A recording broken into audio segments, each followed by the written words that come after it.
Christopher Marlowe by Charles Lamb. Lust's Dominion, or the Lascivious Queen. This tragedy is in King Cambyses' vein, rape and murder and super PG-49 latives.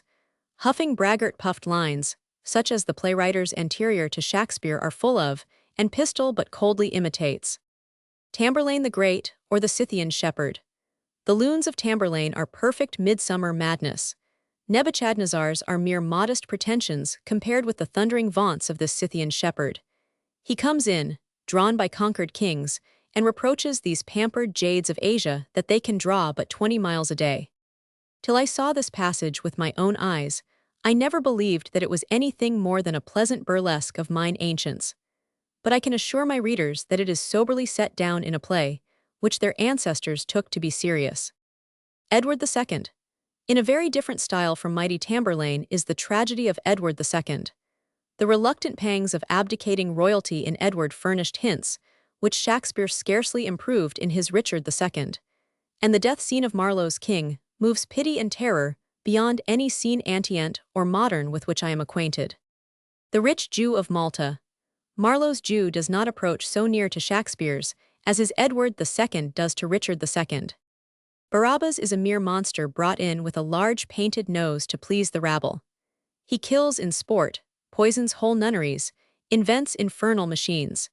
He is just such an exhibition as a century or two earlier might have been played before the Londoners, by the royal command, when a general pillage and massacre of the Hebrews had been previously resolved on in the cabinet. It is curious to see a superstition wearing out.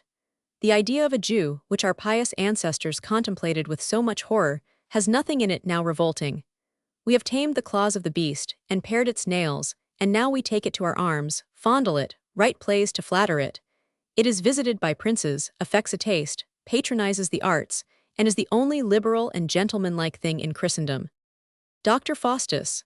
The growing horrors of Faustus's last scene are awfully marked by the hours and half-hours as they expire, and bring him nearer and nearer to the exactment of his dire compact. It is indeed an agony and a fearful colluctation.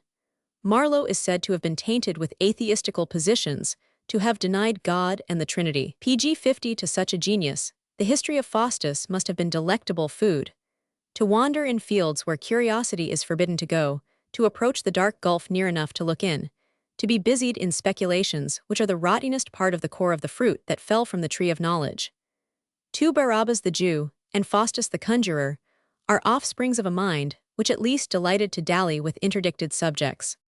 They both talk a language which a believer would have been tender of putting into the mouth of a character, though but in fiction. But the holiest minds have sometimes not thought it reprehensible to counterfeit impiety in the person of another, to bring vice upon the stage speaking her own dialect, and, themselves being armed with an unction of self-confident impunity, have not scrupled to handle and touch that familiarly, which would be death to others. Milton in the person of Satan has started speculations hardier than any which the feeble armory of the atheist ever furnished.